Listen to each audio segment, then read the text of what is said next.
여러분 안녕하세요. 오늘 여러분들과 함께 대원외고 1학년 영어 난리 났네 라는 제목으로 오리엔테이션을 진행하도록 하겠습니다. 대원외고 1학년 영어 난리 났네, 정말 난리가 났는데 왜 난리가 났는가 살펴보도록 하겠는데요. 1학년 2학기 중간 문제를 분석을 하면서 내용을 좀 살펴보도록 하겠습니다.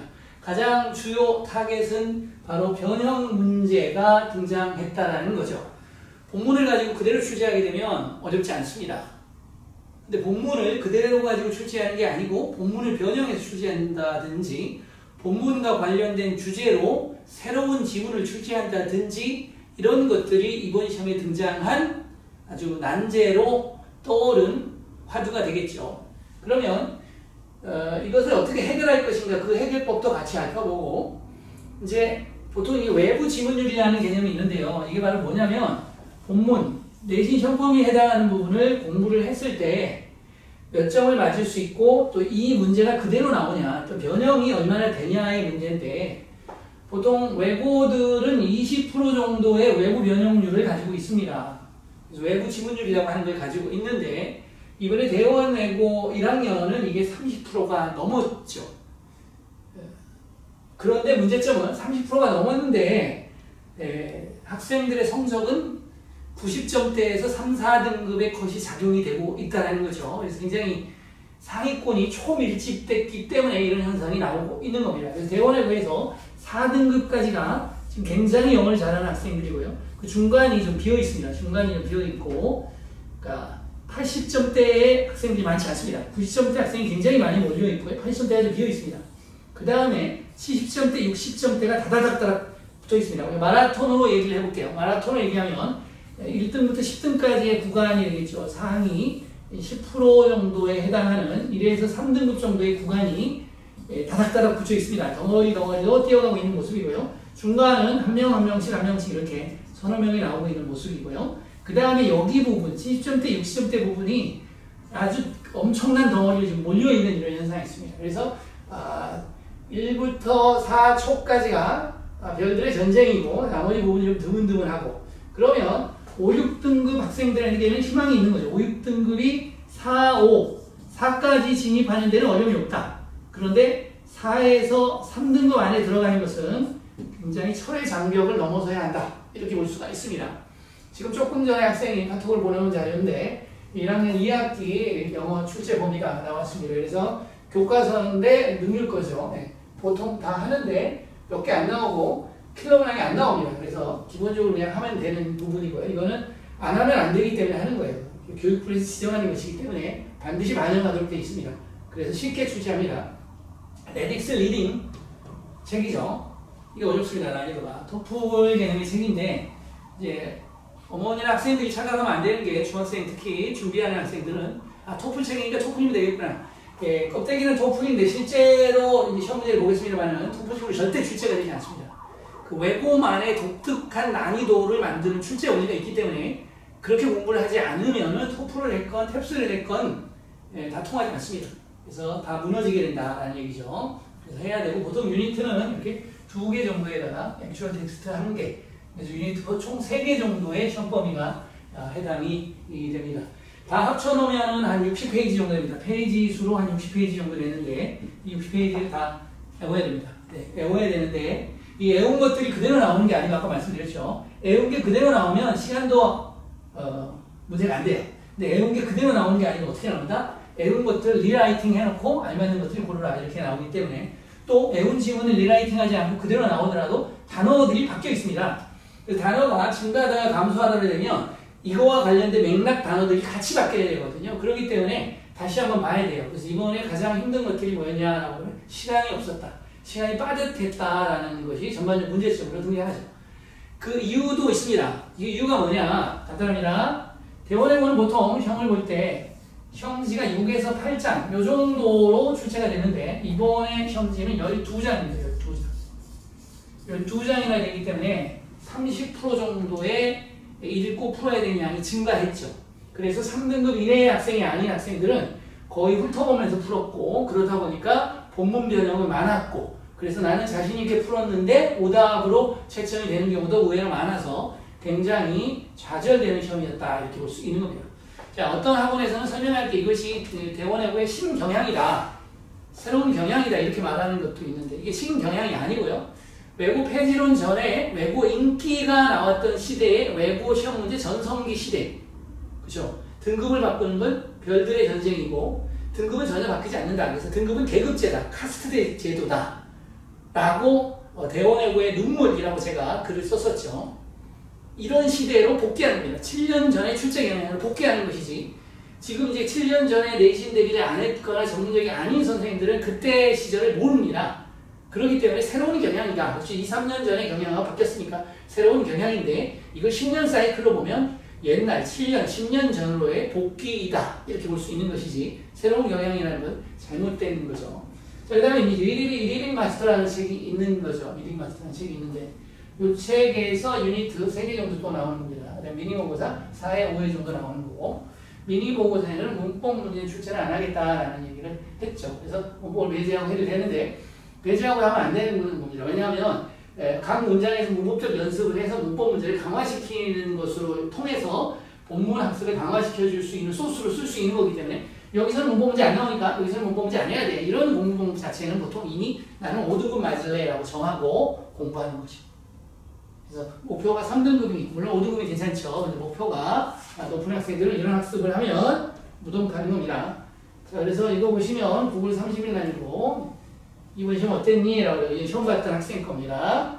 뭐랬고요. 1학기보다 외부 지문 비율, 그렇죠. 1학기보다 외부 지문 비율이 굉장히 높아졌고, 근데 외부 지문 비율이 나와도 이게 킬러 문항이 아니면 상관이 없어요. 근데 이번에 외부 지문 문항 나온 것들이 주로 킬러 문항으로 다 작용을 했던 것이 문제가 되고 있는 거죠, 지금. 접수는 저번보다 20점 정도 올랐어요. 이렇게 되죠. 기본적으로 가르칠 때 학생의 레벨이, 실력이 오르면 5점 정도 오르는 게 아니고 이렇게 10점, 15점, 20점 정도 오르죠. 80점, 90점, 5, 60점대 친구들이 80점대로 올라가는 현상, 이것은 이제 점수가 올랐다, 이렇게 말할 수 있는 겁니다. 그리고 영어 100점 맞았어요. 저희는 영어 100점자도 배출하고 있고요. 그래서 1등급이 목표가 아니고 영어 100점 맞는 학생들도 배출하고 있는 거고요. 자, 23년도 대원외고 1학년 영어 성적 분포들을 아까 말씀드리면, 자, 1등급, 2등급, 3등급, 4등급, 5등급, 6등급, 7등급, 8등급, 9등급 이렇게 봤을 때 1, 2, 3등급, 4등급까지가 굉장히 잘하는 애들이 많이 뭉쳐있다 이렇게 볼 수 있는 것이고요. 이 점수대는 90점 내외에서 3등급 또는 4등급이 끊기고 있는 현상이 나옵니다. 그래서 90점 맞고도 4등급이 나올 수가 있다는 거죠. 이렇게 지금 나오고 있고요. 반면에 평균은 그렇게 높지 않습니다. 평균이 그렇게 높지 않다는 얘기는 무슨 얘기냐면은 전반적으로 학생들이 5등급까지가 학생들이 튼튼하지 않다는 거예요. 1, 2, 3등급 합치면 20%가 되고 7, 8, 9등급 합치면 20%가 되는데 4등급 포션도 20%가 아니라 5등급도 20%, 6등급도 20%입니다. 그래서 이게 컴포트 존이라고 그래요. 컴포트 존. 이 4, 5, 6등급 친구는 그 등급 자체가 굉장히 폭이 넓어요. 많아요. 그래서 컴포트 존. 거기 한번 들어가면 편안히 빠져서 나오지 못해요. 이런 문제가 발생되는 거죠. 그래서 4등급에서 3등급 넘어가는 게 지금 굉장히 힘든 전쟁이다. 지금 2학년, 3학년 기준으로 보면 1, 2등급만 좀 세고 3등급 진입까지는 굉장히 쉽게 진입이 되는 그런 현상이 나오고 있는데, 지금 고1은 전혀 그렇지 않습니다. 4등급에서 3등급 점프가 거의 불가능한 상태로 지금 있죠. 5에서 4 넘어가는 건 어떠냐라는 건데, 5에서 4 넘어가는 건 그다지 어렵지 않습니다. 왜냐하면 4가 20%를 내는데 이 4등급에서 퍼센테이지는 7% 정도만 애들이 좀 잘하는 것이고, 나머지 13%의 4등급의 13% 부분은 절반 이하 부분의 애들은 그렇죠. 80점 초반이나 7점 후반까지 받으면서 4등급을 받고 있다라는 거예요. 그래서 점수대가 여기가 좀 많이 좀 퍼져 있는 거고, 여기는 그렇죠. 190점대에서 그냥 다닥다닥 1, 2, 3등이 붙어 있는 거죠. 그래서 3에서 4등급 이 정도 차이는 70점대 후반까지 가고 있고, 5등급이 60점대 이 정도까지 밀리고 있는 거고요. 6등급 이렇게 가면 50점대 이런 식으로 지금 밀리고 있는 거. 그래서 이 등급이 10점 정도 캐파를 나타내고 있다 이렇게 보실 수 있습니다. 점수 10점 정도를 나타내고 있고, 그런데 1, 2, 3등급은 그렇죠. 10점 내에서 3등급이 다 나눠주고 있는 성이기 때문에 3배 정도 굉장히 경쟁력이 강하다 이렇게 볼 수 있는 겁니다. 7, 8, 9등급은 굳이 말하지 않아도 되겠습니다. 학생들이 찍는 겁니다. 이 학생들은 찍는 거 영어의 기본입니다. 대원에서 6등급까지는 지금 현재 괜찮거든요. 옛날에는 대원에서 4등급까지가 괜찮았어요.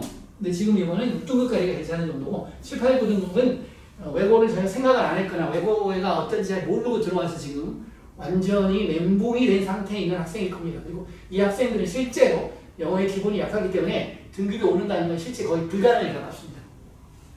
자, 다음 보도록 하겠습니다. 자, 이번 이제 시험물들을 전반적으로 분석해 보니까 대본에도 1학년 영어 3고, 3고죠. 3고 어떤 고통을 받고 있냐 했더니 첫 번째 말한 것처럼 시험 부족입니다. 시험지가 보통 8페이지 정도로 출제됐는데 지금 12페이지로 출제됨으로써 굉장히 어렵다. 그다음에 출제 원리가 옛날에는 지문을 짧게 냈어요. 짧게 이 정도. 지금은 한 페이지에 전체 지문을 깔아놓고 옆에다 문제를 출제하는 형태로 출제가 되기 때문에 한 문제를 풀기 위해서 읽어야 되는 지문량이 굉장히 많아졌다는 겁니다. 그래서 당연히 시간이 부족하다는 것이죠. 두 번째, 이렇게 지문이 길어졌음에도 불구하고 그 문장을 그대로 내는 것이 아니고 문장이나 어휘를 변형해서 출제를 하고 있다는 겁니다. 이 문장이나 어휘를 변형해서 출제하고 있다는 것이고, 두 번째는 이 지문을 리라이팅해서 다시 써가지고 출제를 또 한 번 하고 있다는 거죠. 그래서 지문을 2개를 읽어야 문제를 푸는 형태가 많이 등장하고 있어요. 이거 굉장히 어렵겠죠. 그 다음에 추론형 문제가 등장했다는 겁니다. 이제 코렉트, 인포 이렇게 제가 얘기하는데 올바른 것을 고르시오. 다음 중 추론할 수 있는 것을 고르시오. 이런 두 가지 유형이 나오는데 이것도 대원학교에서 3년 전에 쉽게 나오다가 갑자기 2학기 중간고사 때 지금하고 똑같은 시기입니다. 이 중간고사 때 인포형 문제를 대여섯 문제 냈고 그 문제에서 3등급, 4등급 초까지 다 학생들이 찢어지면서 갈라지는 등급 컷 킬러 문항으로 등장을 했던 겁니다. 당연히 그렇게 되니까 인포형 문제를 잘 푸는 학생만이 3등급 안에 진입이 가능할 수 있었던 건데 이번에도 인포하고 코렉트가 나왔는데 한 문제 옳은 걸 고르시오 문제는 사실은 오답 시비가 있을 문제로 선생님이 분석을 했을 보입니다. 그래서 수업 시간에 선생님의 관점을 잘 보고 잘 들은 학생은 그 문제를 풀 수 있었을지 모르겠습니다만 일반적으로 객관적 시험지로 해석을 해서 답을 풀게 되면 오답 시비가 나올 수 있는 문제입니다. 분명히. 예. 그래서 추론형 문제의 등장. 이런 세 가지의 문제. 물론 이건 대원외고만의 문제가 아니고 한영외고, 이화외고, 대일외고 어디 외고들의 전반적인 성향이 있어요. 전반적인. 시간이 부족하다. 문장, 어휘가 고난도이고 이것들이 시험 나올 때 변형이 된다는 겁니다. 어휘가 변형되면요. 지금 보세요. 본문이 변형되지 않았다 그러면 그냥 읽지도 않고 풀어도 돼요. 그럼 시간이 안 모자라요. 근데 어휘가 변형이 되면 어느 단어가 변형되는지를 찾아야 됩니다. 그리고 또 이런 얘기 아니라 어휘 자체가 변형이 되니까 애워도 소용없어 이렇게 얘기하는 학원 또는 선생님도 계실 겁니다. 근데 애워야 됩니다. 변형이 될수록 외워야 돼요. 왜? 온본을 애워놔야 뭐가 변형이 됐는지 보고 빨리 풀 거 아닙니까? 온본형이 없어, 온형이 없어. 그럼 변형형 갖고 문제를 끊임없이 풀리게 되면 문제가 발생이 되죠. 또 일반 학원들에서 기본 진도 나간 후에 문제를 많이 주죠. 변형형이었는데 변형형을 많이 보면 A라는 유형의 변형형은 10가지 이상의 유형으로 나눠질 수 있습니다. 쉽게 말하면. 그러면 지금 60페이지 이하의 공부를 600페이지를 해야 됩니다. 실제적으로 여러분이 영어 수업 6번 정도 내신 대비를 갔는데 600페이지의 문제를 풀면서 할 수가 있겠냐. 600페이지 양이면은 문제는 대부분 그쵸 1500문제를 풀어야 됩니다. 그럼 그것에서 적중이 되냐라는 문제를 또다시 나오는데 평균이 60점대 이렇게 나오는데 적중이 다 됐는데 어떻게 평균 60대 나와요? 그렇죠? 적중이 되면 그래도 평균 7, 80점대 나와야 되지 않습니까? 대규모 학생들을 모아놓고 가르치는데 선생님들이 대부분 적중을 시켰더니 평균이 당연히 높아야 되죠. 평균이 높지 않아요. 적중 못 시킨다 이런 얘기죠. 그래서 시간 낭비에 지나지 않는다 이런 얘기고요. 자, 대원외고 1학년 교재를 보겠는데 대원외고 1학년 교재는 지금 7, 8년간 매해 바뀌었습니다. 매해 바꾼 이유는 뭐냐라는 건데 학원을 견제하기 위해서입니다. 대부분 어머니들이 가면 학원에서 첫 번째 듣는 거짓말이 뭐냐면 그렇죠. 퍼스트 라이브 첫 번째 거짓말이 뭐냐면 저희 학원은 자료가 많아요 이렇게 되죠. 이 자료가 많으면 영어 뺀 모든 과목에 적용이 됩니다. 실제로. 근데 영어는 대원외고 1등급 맞으니까 한영외고 시험 보면 4등급 맞습니다. 100점 맞는 친구들 이 정도밖에 안 나와요. 왜? 지문이 바뀌게 되면 문제를 못 푼다는 거예요. 지문을 가지고 변형해서 또 그 주제와 관련된 응용력을 물어보는 문제를 출제가 되기 때문에 이 지문 원형, 원본에 대한 학습이 안 이루어지게 되면 나머지 문제를 풀 수가 없습니다. 그래서 거의 7, 8년 이상 매해 바뀌어오기 때문에 자료가 많아요. 쓸데없는 똥자료라고 해서 똥자료입니다. 필요가 없는 자료들입니다. 실제로. 그래서 리딩 마스터 이 책을 가지고 일단 쓰고 있는 거 위트스북이죠. 이 위트스북가 책을 좀 잘 만들죠. 그래서 영어독의 책이고요. 유용독해니까 수능책이라고. 우리 이제 외고 교과 과정의 핵심이 뭐냐면 수능이 기본적으로 들어갑니다. 그래서 세 가지 정도 라인이 있는데 수능 라인이 있고요. 그다음에 수능 라인보다 조금 원서 라인이라고 해요. 원서 라인을 쓰는 것도 있고 그 원서 라인 대신에 토플 책을 쓰는 경우도 있고 탭스 책을 쓰는 경우도 있고 뭐 이런 식으로 라인들이 잡혀서 가는 겁니다. 원서 라인이 있고 그 다음에 이제 실용영어라고 하는 프린트물들이 있죠. 실용영어 프린트물. 그 다음에 교과서가 있긴 한데 교과서는 뭐 공용이잖아요. 어느 학교 일반고 뭐 어디 뭐 따질 필요 없이 이렇게 이거는 이제 빼고 보통 이렇게 세 가지 원리로 수능 라인과 원서 라인과 실용영어 라인 이런 개념으로 나오고 실용영어는 뭐 뉴욕타임즈라든지 테드라든지 요즘 일반고에서도 이런 걸 쓰죠. 숙명영어 같은 경우에서도 어떤 경우를 쓰고 있냐면 이제 보시면 이제 대원여고 2학년은 능률영어, 영명공, 독해 이것을 한 15년 이상 써왔습니다. 15년 이상. 고2는 안 바뀌어요. 교재를. 거의 안 바꿉니다. 다른 교재 바꾼데 이건 안 바뀌었어요. 왜 안 바뀌었냐? 고2쯤 되면 학원에서 1년간 4번 돌아가서 학원에서 하는 방법은 다 거짓말이다. 학원 방법으로 안 된다. 학원의 수업을 듣고 내가 그것을 얼마나 내 것으로 만들고 내가 심도 있는 학습을 하고 내 기본기가 얼마나 세냐에 따라서 점수가 바뀌는 것이지 학원에서 준 자료, 학원에서 준 강의 제 수업 들으면서도 저하고 1대1 학습하는 학생들도 다른 학원에 수강 신청을 하고 있습니다. 그래서 저희 학원에서 100점 맞으면 그쪽 학원에서 100점 맞았다고 그래요. 그런데 이 학생들은 그 학원에 가서 수업을 듣지 않습니다. 자료만 맞는 겁니다. 자료값이라는 3시간 앉아있는 거 시간 아깝잖아요. 그렇죠? 방독해주면 별게 없어요.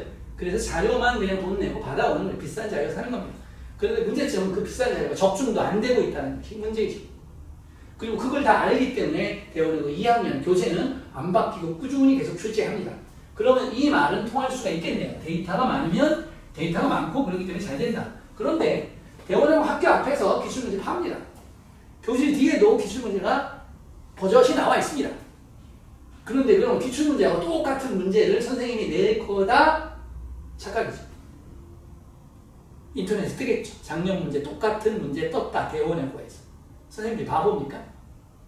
절대 기출문제는 뭐다?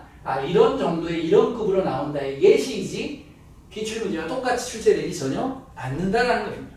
그래도 선생님 패턴을 알 수 있지 않을까요? 네, 대원여고에서 나오는 패턴의 문제는 지금까지 거의 비슷해요. 어디나 다 똑같고 그렇기 때문에 그 패턴만 알기 위해서 하는 것은 또 말이 안 되잖아요. 그렇죠? 그냥 보면 아는 거기 때문에. 자, 그 다음에 변형 문제와 그 해볼 지문율 30% 첫 번째로 그러니까 기본 학습 능력이 약한 학생들은 등급이 전혀 오르지 않습니다. 그래서 저희 학원도 이제 예를 들어보면 등록과 합격생 발표 나오고 나서 학교 왔죠. 저희 특강을 들었습니다. 2, 3개월 그리고 중간고사 봤어요. 그런데 자기 성적에 만족한 학생이 몇 명이나 될까요? 몇 프로나 될까요? 저하고도 공부했던 학생들이 나간 학생들이 있습니다. 나갔어요. 스타라운 갔습니다. 거짓말 안 보태고 최근에 조사를 해봤더니 저하고 공부할 때보다 등급이 100% 다 떨어졌습니다. 100% 다 떨어졌습니다. 저하고 배웠을 때보다 등급이 오른 학생은 없다는 거죠. 그리고 많은 학생들은 또 다시 돌아왔고 겨울방학 때 돌아오겠다고 저한테 다시 연락을 하고 있습니다. 그러니까 자기가 할 수 있는 퍼포먼스, 학생이 가지고 있는 실력은 특강에서만 만들어지는 게 아니고 초등학교, 중학교 때 공부했던 내공이 다 있는 거고 그것을 최대한 다듬어서 점수를 내줬는데 이 점수에 만족하는 사람은 없다라는 것이죠. 그래서 잘난 연예인들도 자기 얼굴에 마음에 안 들어 성형을 하지 않습니까? 마찬가지로 그래서 다른 데 다녀보면 좀 좋을 것 같아 라고 다녀보지만 대치동의 학습법 뻔하지 않습니까? 학교에서 배웠던 거 프린트물이나 필기한 거 다 받아서 선생님들이 다시 정리해서 한 번 더 정리해 줍니다. 더 재밌는 거 말씀드리면 학교에서 수업 한번 했습니다. 다른 학원에 수업했습니다. 그리고 저하고 1대1 수업합니다. 그런데 여기서 애들이 단어도 모릅니다. 해석도 틀립니다. 그리고 해석을 왜 틀리냐라고 물어봤더니 학교 선생님이 애매하게 해석을 해줬고 다른 학원 선생님이 해석을 해줬는데 이 해석이 틀린 겁니다. 저가 해석을 하면서 제가 야 이거는 이 단어는 이렇게 해석하면 안 돼. 대세김질이 틀렸네. 그래서 네이버 사전도 펴고 옥스퍼드 사전도 펴고 이 단어는 이런 뜻이고 구조는 이런 구조이기 때문에 이런 의미로 해석을 해줘야 되는 학생이 맞죠 선생님 맞아요. 저 이상했어요. 학교에서 배웠던 이상하고 학원에서 이상했어요. 근데 뭐 다들 그런 것 같다 하니까 넘어갔어요. 이런 문장들이 매번 수업할 때마다 시험 때마다 두세 문장씩 나온다는 것이고 이런 두세 문장의 해석에 정밀하지 않는 학습이 코렉트 인포 문제에서 오답의 온이 됩니다. 그래서 코렉트 인포 문제에서 오답을 죽이는 방법은 그렇죠? 정밀한 단어, 뉘앙스까지 파악된 단어의 의미, 그리고 그 단어가 들어간 문장의 전반적인 해석, 그리고 이 문장이 전체적인 문맥에서 쓰이는 맥락적 해석, 이 세 가지의 능력을 기본적으로 출제하는 거예요, 선생님들이. 그래서 이 단어적, 그죠? 문장적, 문맥적 이 세 가지 학습을 튼튼하게 해주게 되면 코렉트 인포 문제를 풀이할 수 있는 능력이 생기는 거예요. 이런 학습 능력을 강화시켜줘야지만 학생들이 실력이 느는 것이지, 야, 이 질문에서 코렉트 인포 문제는 이렇게 나올 것 같아. 이런 문제, 몇십 문제 풀었다고 해서 코렉트 인포 문제를 풀 수 있는 능력이 생긴 게 아니라는 겁니다. 그래서 그 많은 자료를 풀고도 학원에서 시킨 거 다 했는데도 저희 학원은 사실 고위 학생들이 많이 오죠. 왜냐면 인터넷 서치하고 유튜브 제 거 보고 이렇게 보고 이 선생님이 나를 해결해 줄 것 같아 이렇게 되죠. 한 학생은 수업을 들어도 뭐라면 선생님 저 1년간 해결 안 되는 걸 선생님이 한 번 수업을 하면서 제 문제점이 뭔지 알았고 그걸 통해서 학습을 해서 점수를 올릴 수 있다는 학생이 되게 됐습니다. 이렇게 말하는 친구들도 있어요.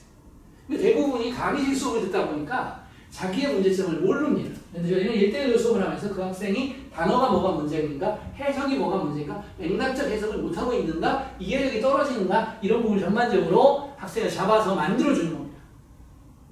그래서 한 달 만에도 점수 10점, 15점, 20점을 오르는 기적적인 점수를 계속 만들어내고 있는 겁니다.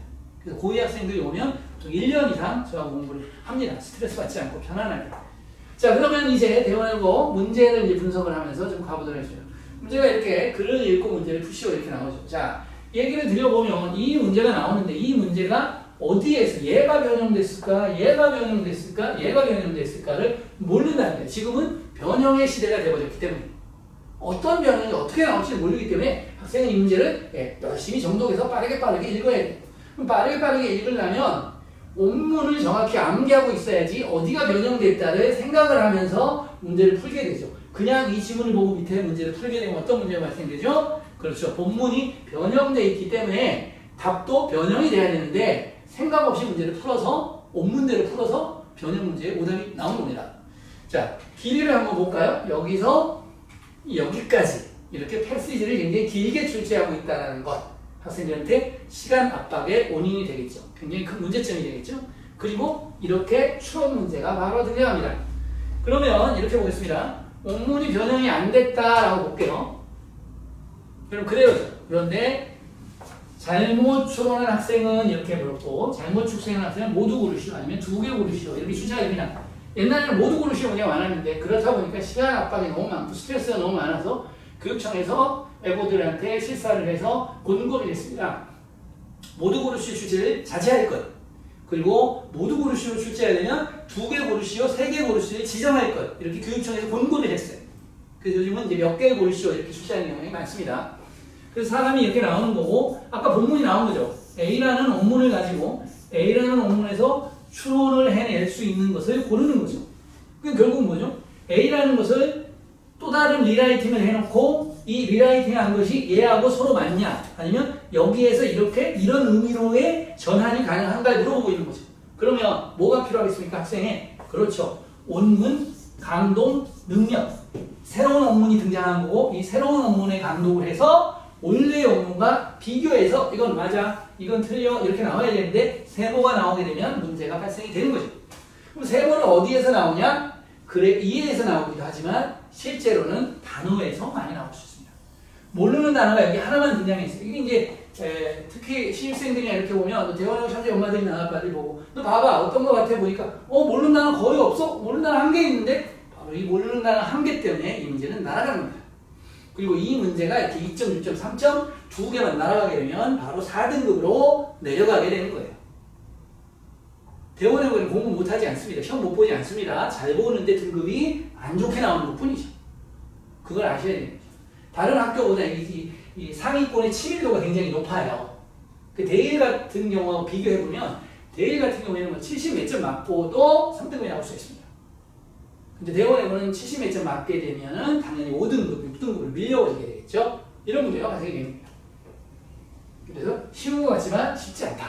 본문을 읽고 그 본문에 대한 이해력을 또 다른 글, 또 다른 패시지를 통해서 읽고 해석해서 찾아내는 영어의 근본적인 학습 능력을 물어보는 시험이다. 외고는 이렇게 아셔야 됩니다. 본문이 얼마나 공부 잘했는지만 측정하는 시험이 아니에요. 그건 일반고들이 그렇게 출제하는 거죠. 그런데 일반고 가르치듯이 일반고 하듯이 일반고의 패러다임을 외고의 패러다임으로 그대로 쓰니까 어머니들이 그렇죠. 1타라는 학원들, 1타라는 선생님들한테 가서 그렇죠. 2학기 보냈는데 학생의 시험 점수, 심지어는 점수조차 바뀌지 않는 현상이 발생되는 건 바로 근본적인 패러다임의 학습법이 틀렸기 때문입니다. 그 다음 보도록 하겠습니다.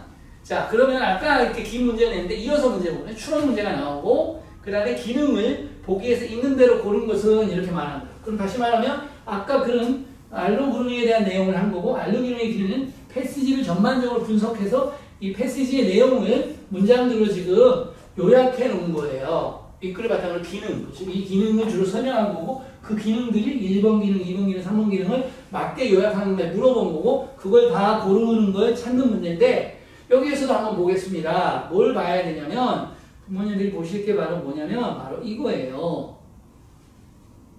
여기서 단어 한번 봐봐. 그럼 애들이 엄마 거의 다 아는 것 같아. 근데 학생들이요 본 적이 있는 단어를 안다라고 착각합니다. 인듀스가 뭐냐고 그렇게 물어보면 잘 모릅니다. 야기하다, 끌어내다 이런 단어잖아요. 그 다음에 인포스는 강화하다는 뜻이잖아요. 단어들 한번 보시면 이게 정말 리인포스 강화하다 또 쓰고 이건 계층적인 얘는 지위가 되겠고요. 그 다음에 또 볼까요? 외부의 이 단어 좀 다녔죠. 단어가 별로 세지는 않았고 괜찮은 단어예요. 뒤에 가면 굉장히 어려운 단어 나옵니다. 그런데 여기에서 하나만 모르던가 의미가 까리하게 되면 이 선지의 개수를 분석하는 데서 바로 에러가 발생합니다. 자, 무슨 얘기냐면 한 문제를 풀어야 될 때 해야 되는 양이 많아요. 그러니까 완전히 이 문제를 다 분석을 하고 자, 온문을 정확히 알아야 되죠? 그리고 온문을 다시 새로운 걸 표현해놨는데 그것을 다시 맞아 틀려 이렇게 몇 번, 6번 분석을 해서 한 문제를 풀어야 된다는 거예요. 시간 소모가 많을 수밖에 없어요. 다시 말하면 속도. 정독 기반에 속독이 안 돼 있다면 풀 수가 없는 거예요. 하나만 세모 쳐줘도 답이 안 나와요. 모든 걸 알아야 풀 수 있는 문제 유형이 굉장히 많이 등장하고 있다는 것이 바로 외고의 특징이죠. 그렇기 때문에 공부를 조금 했다고, 내 영어 실력이 조금 올랐다고 점수가 레벨이 올라가지 않습니다. 근본적으로 그래서 시험을 계단식으로 점수가 외고는 성장을 하는 겁니다. 공부를 안 하는 게 아니고 열심히 달려가고 있는 건데 어느 순간에 깡충 뛰어서 10점, 15점 오르는 거고 다시 10점, 15점 오르는 후에 다시 옆으로 가는 겁니다. 그래서 공부의 내공이 쌓여서 다시 점프 한번 일어나서 올라가고 이렇게 되는 겁니다. 그래서 보통 학생들이 많이 오는 게 저한테 많이 오는 게 4, 5등급 학생들이 많이 해요. 6등급도 오기는 하는데 7등급, 8등급 때는 와서 점수 오르는 사례가 거의 없습니다. 왜냐하면 근본적으로 영어 레벨이 빡빡 뛰어야 되는데 이런 학생들은 기본기 약하죠. 학습태도 약하죠. 숙제 안 하죠. 안 오릅니다. 왜냐하면 삶 자체가 7, 8, 9등의 습관과 삶의 패턴과 IQ와 이런 걸로 살아왔어요. 안 바뀝니다. 근본적으로 물론 안 바뀌는 게 아니지만 거의 안 바뀝니다. 그러면 4, 5등급, 6등급도 잘 안 바뀐 거예요. 사실은요. 6등급도 가능성이 있습니다. 대원은.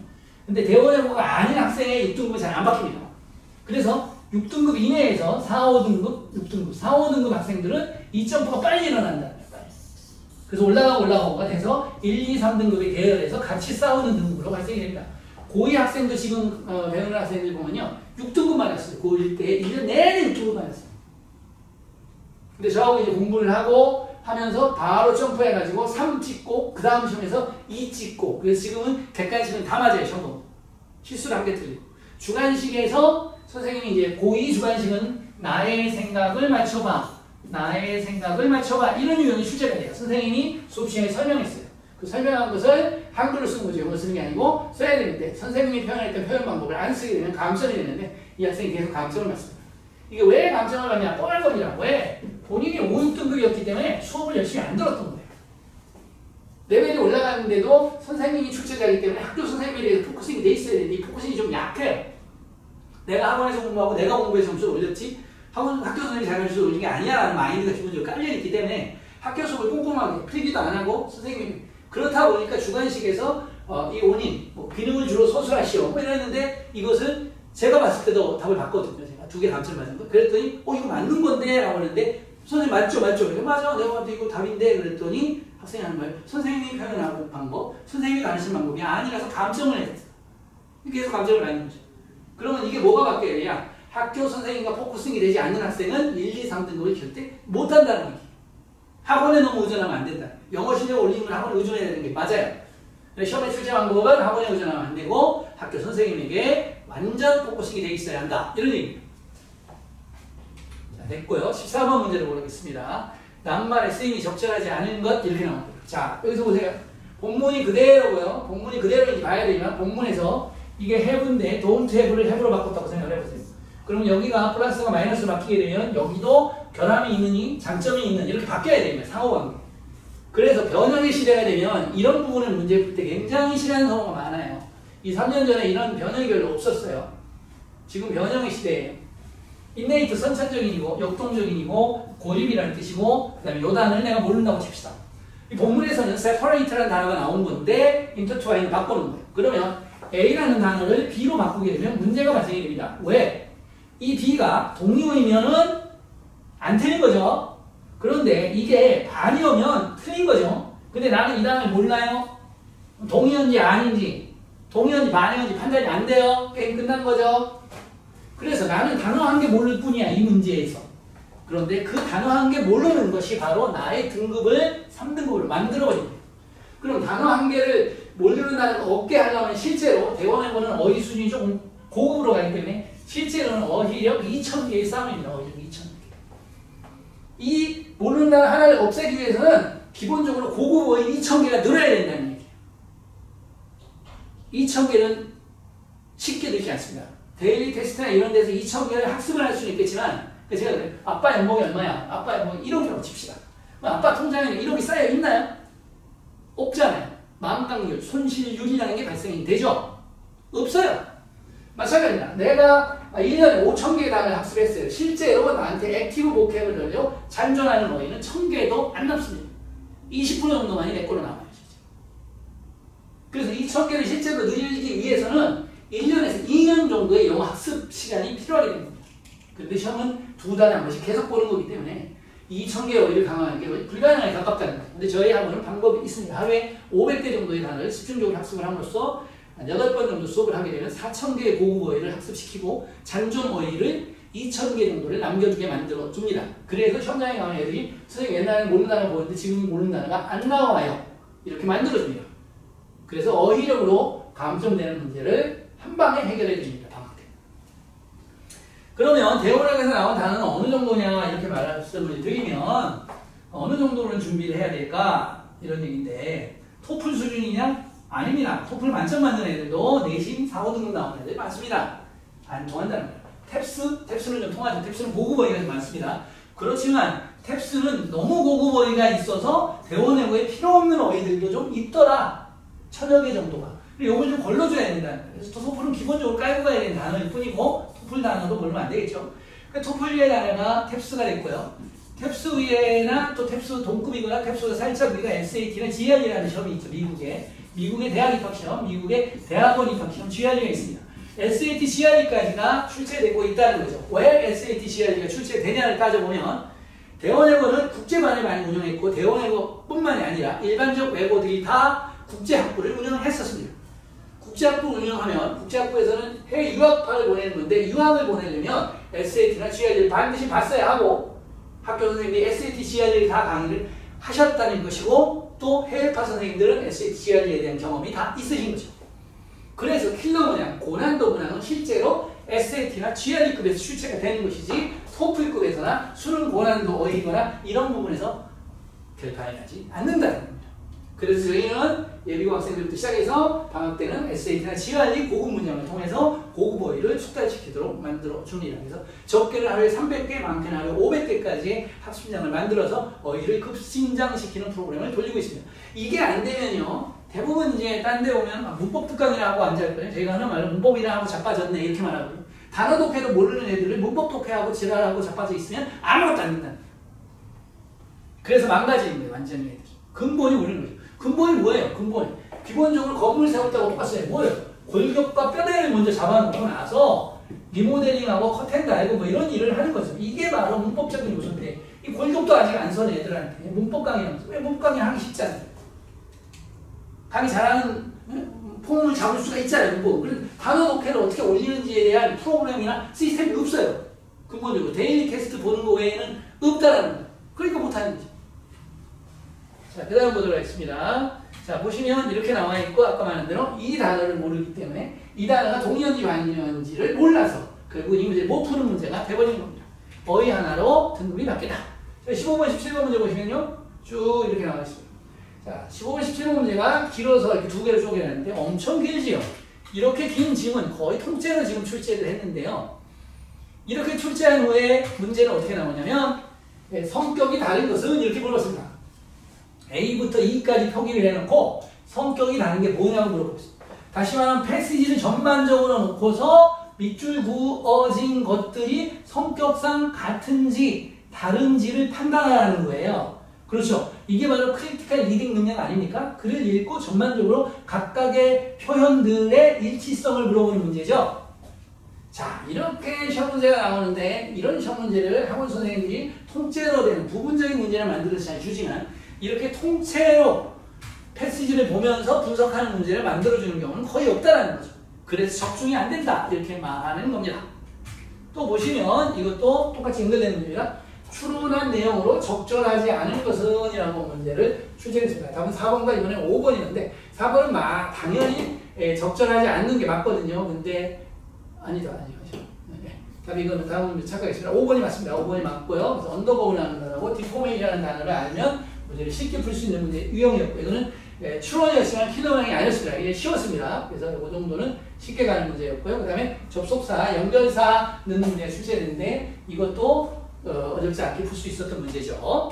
자, 이 문제가 이제 이번에 가장 킬러 모양이고 가장 고난도 문제인데 선생님의 주관이 좀 들어간 문제로 보입니다. 그래서 오답 12가 충분히 가능한 문제라고 봅니다.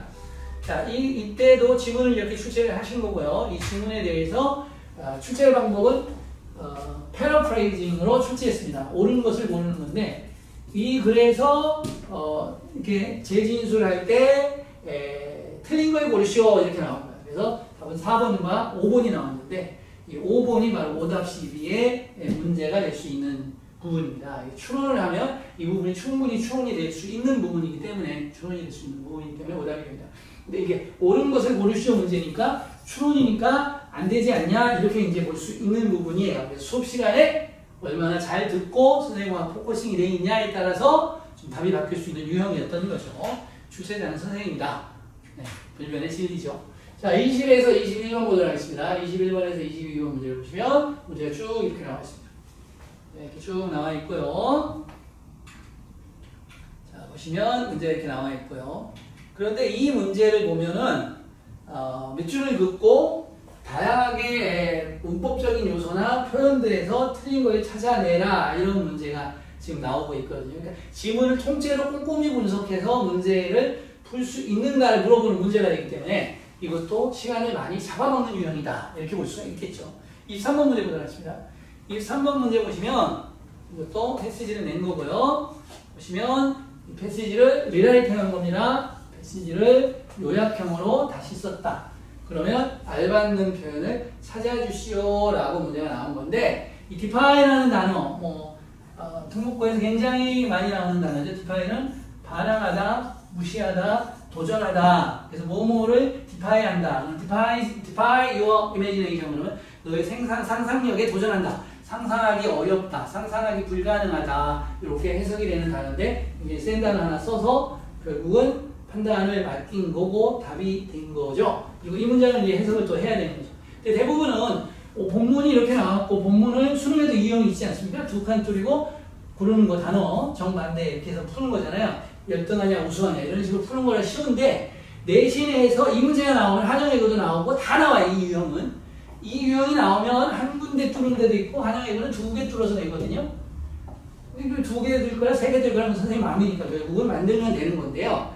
이걸 애들이 본문을 읽고 본문의 내용을 주제가 마인드가 썼단 말이야. 근데 주제가 마인드에 떠 있는데 이 문장을 해석할 때 이 해석에서 조금 말리고요. 그래서 틀리는 경우가 있고 두 번째는 그리고 이것을 이화여고도 나와요. 이유는 그래서 한 학생이 선생님 저는 이 주제문 찾기 위해서 이 주제문 요약한 문제를 틀려야 돼서 이게 왜 틀리냐. 글을 읽고 마음의 심상을 먼저 가져라. 1번. 두 번째 마음의 심상을 가지고 이 이 요약문을 다시 읽어라. 요약문 강독해서 그 학생은 문제가 됐습니다.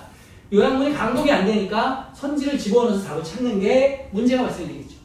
두 번째 문제는 요약문에 선지를 집어넣는데 단어가 딱 걸리는 겁니다. 그러면 얘네들은 빈가 아닌가 헷갈리는데, 물론 아니야 그럼 얘가 답이야 이렇게 풀면 되겠지만 그렇게 명확하지 않는 경우가 많아요. 아닌 거 아닌데 세모인데 세모 같은데 얘를 모르네. 그게 끝난 거죠. 그래서 완전 어휘력이 있어야 돼요. 완전 어휘력. 시험문제 나오는 어휘는 내 보캐블러리의 범주 안에 있어야 되는 거예요. 자꾸 범주 밖으로 나가니까 수학도 그렇잖아요. 문제를 봤는데 문제 유형을 처음 보는 유형이야. 그러면 그 문제 풀 확률은 30%도 안 되죠. 틀린다고 봐야 되겠죠. 마찬가지입니다. 영어 문제를 푸는데 지문이나 선지에 모르는 단어가 있다. 게임 끝난 겁니다. 없어야 됩니다. 자, 서답형이고 25번하고 서답형이 나온 문제인데 더스트 바울에 대한 문제인데요. 지문이 길게 나옵니다. 그리고 이것도 보시면 윗글에 밑줄 친 A의 원인으로 가장 거리가 먼 것은 이라고 해가지고 A의 원인을 네 가지 중에서 본문에 다 언급된 겁니다. 그 중에 언급 안 된 게 하나가 있는 거고 그걸 찾아서 문제를 푸는 요령이죠. 패스지를 전체적으로 보고 패스지를 정확하게 이해했는가를 물어보는 문제인데 이건 뭐 외고 전형적인 문제보다는 뭐 일반고에서 나오는 그냥 일반적인 본문 강독의 내용을 얼마나 정확히 파악하고 있냐. 그래서 내용 파악 능력 문제니까 뭐 어렵지 않았던 거죠. 그런데 단어가 살짝 어렵다. 이 정도 보시면 되겠고요. 자, 서답형 4번이 문제가 되겠는데 보시면 똑같습니다.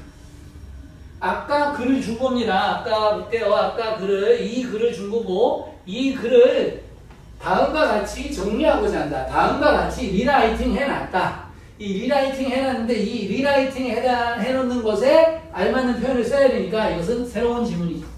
온문 기반의 새로운 라이팅 글이죠. 새로운 라이팅은 새로운 단어와 새로운 문장 구조로 나왔기 때문에 기본적으로 해석력과 어휘력이 필요하게 되겠죠. 그런데 중간에 빵꾸빵꾸를 뚫어놨어요. 그러니까 시간이 많이 걸리겠죠. 자, 그런데 단어를 줬습니다. A, B, C, D를 단어를 줬는데 집어넣으라고요. 무식하게 집어넣으라고 하면 좀 힘드니까 단어를 좀 줬죠. 그럼 이 단어를 with hold, 내어일에고도 이번에 나왔던 거, 이와에고도 이번에 이 단어가 나왔던데 with hold는 잡고 있다, 유지하다, 보류하다 이런 단어죠. 근절하다는 뜻, 고통을 가하다는 뜻, 무능하다는 뜻, 집중적이라는 뜻, 선동하다는 뜻, 개혁이라는 뜻, 그게 등급이 낮아지는 거죠. 그래서 좀 질이 떨어지는 건 디그레데이션이라고 하죠. 이런 단어를 문맥상, 그렇죠. 동사자이냐, 명사자이냐, 형용사자이냐에 맞춰서 일단 1차적으로 집어넣어야 되고, 의미적으로 형용사가 2개 나오면, 형용사가 2개 나오면, 형용사가 3개, 형용사가 4개니까 문맥상 어떤 형용사인지 맞춰서 집어넣는 표현이 되겠죠. 여기서도 모르는 단어가 하나라도 있어서는 안 되는 겁니다. 그리고 문맥상 맞춰서 정확하게 해석하면서 집어넣어야 되는데 당연히 시간이 많이 걸리겠죠. 이래서 문제가 되는 거고요. 26번, 27번 보도록 하겠습니다. 26번, 27번에 보면 문맥상 나온 말의 쓰임이 적절하지 않은 것을 고르시오라고 했는데 문맥이 쭉 나왔는데 이게 숨기라든지 리빌, 드러내다든지 이건 at the same time인데 concurrently로 바꿨습니다. 지금 simultaneously인데 concurrently로 바꿨는데 그와 동시에라는 뜻인데 이 단어를 몰라버리면 이 나머지는 풀 필요도 없는 거야. 그러니까 이렇게 내가 학생한테 야, 너 이 문제 왜 풀어? 이 단어를 모르는데 혹시나 찍어서 맞을까봐 이미 게임 끝난 거잖아요. 그렇죠? 다른 문제 풀어야 돼. 근데 다른 문제 풀면 거기서 또 몰린다. 또 나올 거야. 시험 뭘 준비가 안 된 상태로 시험을 계속 보고 끌려가고 있는 거야. 학교 교육까지. 이런 식으로 해놓고는 답이 안 나온다. 커팅에 대한 이노베이티브, 혁신적인이라는 뜻이잖아요. 이 단어를 쓰면. 이 단어들이 본문에서 한 단어만 변형이 되더라도 이 문제는 원하는 분류가 되는 거예요. 많은 단어 변형을 하지 않아도 오답은 바로바로 쉽게 등장합니다. 됐고요. 이렇게 길게 해서 봐야 됩니다. 자, 서답형 5번 문제 보겠는데, 자, 5번 문제는 이제 좀 어렵습니다. 다음 글의 각 빈칸에 들어갈 가장 적절한 것을 쓰시오 나오는데, 본문을 갖다 놓고 그 본문을 약간 리라이팅해서 고쳐놨습니다. 약간 리라이팅해서 고쳐놓은 다음에 힌트는 줬죠. 힌트 안 주고 쓰면 동요가 너무 많고 동요가 너무 많으면 유사어가 나오는데 정말 이 글에 쓸 수 있는 유사어인지 아닌지에 오답 시비가 또 나와요. 그렇기 때문에 첫 글자의 단어에 힌트를 준 겁니다. 이렇게 첫 글자 단어에 힌트를 주고 여기서도 말씀드린 것처럼 힌트를 줘요. 근데 힌트 자체가 뭐가 돼? 걸림돌이 돼. 모르는 단어가 자꾸 나오니까요. 이렇게 되는 겁니다. 또 여기서도 보겠습니다. 그래서 힌트를 줬고요. 한글을 줬죠? 투명성이니까 transparency가 되고, 거래들인데 거래는 trade라는 단어가 거래가 되기도 하고, transaction이라는 단어가 transactions가 답이 되긴 하는데, 본문에서는 이 단어가 주로 쓰였기 때문에 이 단어를 해야 되고, 이 단어는 안 됩니다. 가명이면 수도님과 알리아스 이런 단어가 있는데, 수도님과 알리아스 이런 단어가 있는데, 본문에서 이렇게 주면은 A를 줬기 때문에 수도님을 쓰면 안 되고, 알리아스라는 단어를 써줘야 되는 거. 익명성, anonymous에서 나온 anonymous를 익명성을 써야 되는데, 스페링이 A로 준 거 맞죠? 그래서 anonymous가 맞는 겁니다. 이렇게 써야 되는데, 기본적으로 문맥상 단어를 취하거나 단어가 주어진 단어를, 요거의 문제점이 뭐죠? 여기에서 공부를 중학교 때 열심히 안 했어. 단어를 꼼꼼하게 안 외웠어. 이 학생들은 이 문제를 풀 수가 없습니다. 수도님이라는 단어를 발음은 되는데 스페링을 못 써요. 트랜잭션 이런 거는 파닉스하고 스페링이 같잖아요. 그러니까 쓸 수가 있단 말이에요. 수도님이나 알리아스 이런 단어는 스페링을 못 써요. 틀려버려요. 어나니머트도 익명성이라는 단어는 어렵습니다. 스페링이 좀 어려운 단어를 일부러 선생님들이 내신 거예요. 꼼꼼 공부가 돼 있는가. 학원에서 준 자료가 꼼꼼한 건 아니고 내가 단어 차원에서부터 문장 해석부터 문맥 해석까지 꼼꼼 공부가 온서나 있고 해리포터나 있고 이런 그쵸 폼 잡는 영어가 아니고 정말 수업 영어로 완벽하게 대비된 학생인가 아닌가를 평가하는 시험이라는 거예요. 시험 자체가요. 얘가 언서도 있고 반지의 제왕이가 1번부터 다 읽었고 소용이 없다는 거예요. 스토리텔링으로 스토리만 읽어 나가는 거잖아요. 여기에서는 표현과 정확함 그리고 스페링까지 시험에 출제하고 있잖아요. 그렇기 때문에 수업 영어로 공부가 최적하지 않으면 아무런 의미가 없다는 거예요. 하루에 10,000번 오는 건 뭐예요? 그죠? 100m 9,000원 뛰어갖고 금메달 딸 수 있는데 정확하고 빠르고 강한 영어 이렇게 공부가 이루어져야 되는 것이지 그냥 막연한 공부를 가지고 뭐가 어떻게 될 거다라는 거 외고에서는 1도 통하지 않습니다. 자, 서술형 6번 보면 단답형이고요. 또 문제도 또 보시면 어색한 부분을 2개 찾고 이렇게 옛날에는 모두 고르시는데 모두 고르시면 너무 힘드니까 이렇게 2개 그리고 아까 말한 모두 고르시의 문제는 성질을 보세요. 모두 고르시를 교육청에서 못 내게 하니까 어떻게 낸다고요? 모두 골라놓은 거 보시면 모두 골라놓은 것 중에서 몇 개냐를 물어보는 문제를 내고 있죠. 이렇게 똑같이 어려운 거잖아요. 그래서 모두 고르시오나 모두 골라놓은 걸 고르는 문제나 교육청의 지침은 따는 건데 실제로 학생들한테는 똑같이 물어보는 문제가 되겠지요. 이렇게 주셔야 되는 겁니다.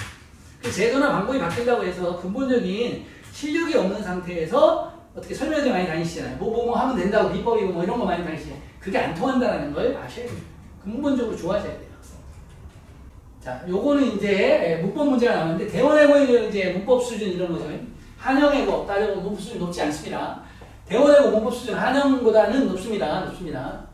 그럼 대일외고하고 따져보면 대일외고, 명덕외고 문법 수준 거의 비슷하고요. 대원외고하고 찾으면 문법 수준이 비슷한데 대일외고하고 명덕외고는 주관식이 거의 안 나오니까 대원외고는 주관식이 나오고 작문이 나오기 때문에 문법력이 굉장히 세야 됩니다. 왜? 문장을 구성할 때 문법력이 딸리기 때문에 문법 문제의 표면적으로나 난이도의 레벨은 거의 비슷하지만 실제로 작문형에서 문법 능력이 굉장히 많이 요구되는 시험이다. 이렇게 볼 수가 있습니다. 그래서 거기서 감점을 애들이 끊임없이 맞습니다. 안 고쳐져요. 작문을 하면서 문법적으로 맞추는 능력, 문법의 종합적 능력을 평가받는 거라서 쉽게 한두 달 특강으로 이게 좋아지지 않습니다. 그래서 이렇게 된 거고 여기서도 보시면 간단하죠. 나는 유혹한다 아니면 나는 유혹된다. 나는 뭐뭐 하기를 단지 그들에게 말하기를 유혹하고 있다 이상하죠. 나는 뭐 말하고 싶고 유혹을 받는다. 그래서 I'm tempted, 능동수동 이런 간단한 문제들이 출제된 거예요. 그래서 어렵지 않다는 거죠. 또 이제 어렵지 않게 출제됐지만 또 하나가 뭐가 나오냐면 대세용법이 돼. 그런데 이 대세용법도 틀린 학생들이 보면 아는데도 틀렸어요. 왜냐하면 문장을 5-6개 주고 다음 중 대세용법이 같은 것끼리 짝지어진 것을 고르시오 이렇게 많이 나왔는데 문제점이 이번에 틀린 학생들 보니까 이 지시사로 푼 학생은 다 틀렸어요. 왜냐면 지시사가 지시대명사도 있고 지시형용사도 있고 그런데 이번 시험에서는 지시대명사와 지시형용사까지 구분하는 문제였는데 접속사냐? 관계대명사냐? 아니면 부사로도 쓰이죠. so의 의미로 쓰이죠. that much, so much. so에 쓰인 거냐? 부사로 쓰인 거냐? 아니면 지시사로 쓰인 거냐? 이런 식으로 출제한 거죠. 이게 강조형으로 쓰인 거냐? 이렇게 출제된 건데 지시사로 뭉뚱그려서 푸는 학생은 틀려버렸어요. 지시대명사, 지시형용사를 구분해서 시험 문제를 출제했기 때문입니다. 이런 게 바로 시간의 압박을 받았기 때문에 시간이 너무 없다 보니까 이거 너무 시간이 압박 빨리빨리 풀다 보니까 한 번 더 검사할 시간이 없어. 한 번 검사할 시간이 있었으면 이런 문제 안 틀리겠죠. 이렇게 된 거고요. 또 하나 이제 보실 게 뭐냐면 이 문제도 아까 말한 것처럼 대원외고의 문법 수준이 그다지 이렇게 어렵지 않다 이렇게 지금 제가 말씀을 드리잖아요. 그게 바로 뭐냐면 이거죠.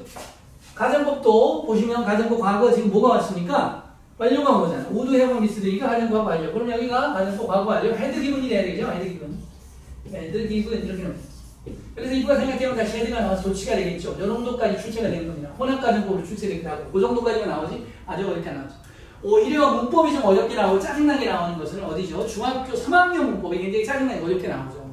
그리고 그 문법도 틀린 경우도 많이 출제되죠. 예를 들어보면 if I had 이런 문제 실제로 이번에도 오답 시기가 있었는데 if가 생각되면 헤드가 나가냐 못 나가냐 이런 문제가 나왔었죠. 그리고 몇 년 전에는 이거에 대해서 대치동에서 어느 중학교에 출제가 됐고 어떤 학부모가 전화해가지고 이거에 설명을 해달라 이렇게까지 했습니다. 그래서 학교에서는 헤드가 앞으로 나가서 도치가 된다고 그랬는데 이 헤드가 뭔지를 봐야 돼요. 헤드가 헤드머니 이렇게 일반 동사로 쓰였다면 if가 생각될 때 헤드가 나가면 안 돼요. did가 나가서 did I have가 돼야 되는 거고 헤드 가정법 과거 완료로 쓰였어. 그때는 if가 생각되면 헤드가 튀어나가야 돼요. 이런 어떤 논리적인 헤드의 근본적인 게 뭐냐를 판단하고서 적용을 해야 되는 거지 헤드가 if가 생각되면 나가냐 안 나가냐 이렇게 문제를 풀어가지고 중학교 수준에서는 야 if가 생각되면 헤드 나가야지 이렇게 풀어서 오답시가 발생이 됐고 이번에서도 뭐 미사에서 나왔고 서초에서도 나왔고 이 오답시가 나왔었는데 교사용 지침서가 잘못된 건지 제가 가르치는 학생도 이거 한 개 틀렸거든요. 그런데 이게 분명히 맞아 잘못된 건데 학교 선생님 도치가 가능하다 이렇게 그렇습니다. 도치하면 안 돼요. 디드라이가 돼야 돼요. 뭐 개수 문제를 출제했더니 중학교 3학년 문제가 문법이 오히려 더 어렵게 나오는 경우가 많습니다. 실제로 외고에서는 기본적으로 해석을 잘하고 기본 문법 이론이 좀 숙달이 되어 있는 정도면 어렵지 않게 붙습니다. 물론 이화에 보는 문법 문제가 굉장히 어렵게 나옵니다. 이화의 특징인 거 항상 그래왔으니까 어쩔 수가 없는 것이고요. 이렇게 돼서 오늘 여러분들과 함께 대원외고 1학년 영어 난리 났네. 원래 영어의 문제점은 뭐냐면요. 영어를 잘해서 외고를 왔는데 그러면 영어를 잘해서 외고를 온 게 나뿐만인가? 이런 생각을 해볼 수가 있어요. 외고의 원애들은 기본적으로 영어를 다 잘해요. 그리고 영어는 영유 빼더라도 6학년, 9년, 10년간 영어를 공부한 애들. 그럼 영어의 레벨은 1레벨부터 100레벨까지 같이 있는 거예요. 외고 안에 지금 외고 안에. 그리고 이제 마지막 말씀드리면 나는 4등급 이내야 일반적으로 아니면 다른 외고에서는 3등급 이내야 그러면 괜찮아요. 열심히 공부해서 점수를 딸 수가 있어요. 왜? 마라톤으로 따지면 상위 그룹이야. 중반도 아니고 하위 그룹도 아니고 상위 그룹이야. 열심히 하면 자기 능력에 따라서 등급이 바뀔 수 있어요. 그렇지만 4, 5, 6등급이나 6, 7등급 친구들은요. 너무나 머나먼 정글이에요. 따라잡을 수 없어요. 본인의 힘으로. 일반 학원의 힘으로도 따라잡을 수 없습니다. 1대1로 집중관리를 통해서 나의 문제점이 뭔가를 찾아서 문제점이 뭐겠어요? 상위권보다 내 영어 실력이 약하다는 거죠. 영어 실력이 뭐가 약하냐? 단어가 약하다, 독해가 약하다, 문장 해석이 약하다, 글을 읽고 추론해서 푸는 능력이 약하다. 이게 종합적으로 약한 거예요. 기본적으로. 그러니까 운동선수하고 아마추어가 기본적으로 뭐가 달라요? 기본적인 체력이 달라요. 그렇죠? 기본적인 체력. 똑같이 뛰어도 똑같이 들어도 무게를 드는 힘이 달라요. 반응 시간이 달라요. 근본적으로 내 영어가 약하구나. 내가 잘한다고 생각하는 착각이었던 거죠. 내 중학교에서 영어를 잘하는 거였지 영어를 잘하는 월드컵에 나가서는 그렇죠. 참가하는 데 뜻을 두고 많은 거죠. 외고를 졸업하는 데 뜻을 두고 많은 경우가 될 수가 있다는 겁니다. 그래서 고1 학생, 고2는 지금 이미 끝났으니까 뭐 그렇고 고1 학생들은 지금 희망이 있습니다. 잘해서 하면 가능하고요. 그 다음에 예비고 되는 학생들은 지금 어떤 방법, 어떤 거에 의해서 공부를 하냐에 따라서 등급이 바뀌게 될 겁니다. 물론 이전에 공부를 잘해갖고 그런 애들을 못 이길 수는 있어요. 그렇지만 왜? 전교생을 다 이길 필요가 없잖아요. 내가 원하는 2등급, 그렇죠? 내가 원하는 3등급, 내가 원하는 상위 10% 안에만 들어가면 되는 거 아닙니까? 그렇게 해서 자기 목표를 성취하면 되는 것이죠. 그렇기 때문에 지금 단어 독해 위주로 엄청나게 공부를 해주셔야 돼요. 그래서 이런 유형, 아까 보여드렸던 대원외고 이런 유형의 문제를 내가 쉽게 풀 수 있고 모르는 게 없는 수준까지 가는 거, 이것이 바로 그렇죠. 외고 합격생, 특목고 합격생들이 목표를 두고 가야 될 방향이 되겠습니다. 자, 오늘 이렇게 총론을 찍었고요. 이번 주 중에 이제 각각 문제를 통해서 어떤 학습 능력이 필요하고 어떤 걸 해야 되냐 이런 걸 강론을 할 거고요. 그리고 학생들을 이제 1대1로 오시게 되면은 수업을 제가 해보면서 학생의 사상 체질을 분석해서 얘가 뭐가 근본 다 약하지만 그 뭐가 약하니까 이런 약을 써서 이렇게 해서 얘를 보완해서 빨리빨리 만들어 드려야겠습니다. 이렇게 했습니다. 작년에는 저희가 이제 8명, 4명 이렇게 반을 짜서 팀을 짜서 수업을 했었습니다. 근데 지금 내원해거나 외고가 정상화되고 상위권인 자사고 같은 상위권들이 많이 몰려옴에 따라 등급의 1, 2, 3등급의 각축전이 너무나 치열해지고 있기 때문에 저희 학원은 다 1대1 시스템으로 바꿨습니다.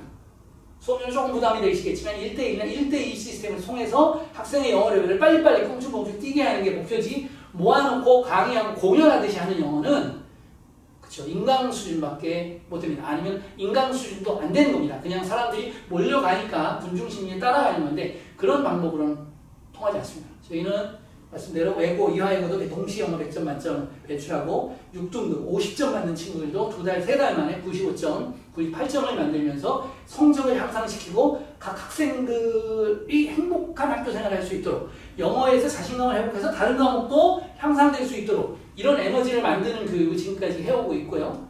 앞으로는 더 강조해서 더 강화해서 그런 식으로 방향을 잡아갈 계획입니다. 감사합니다.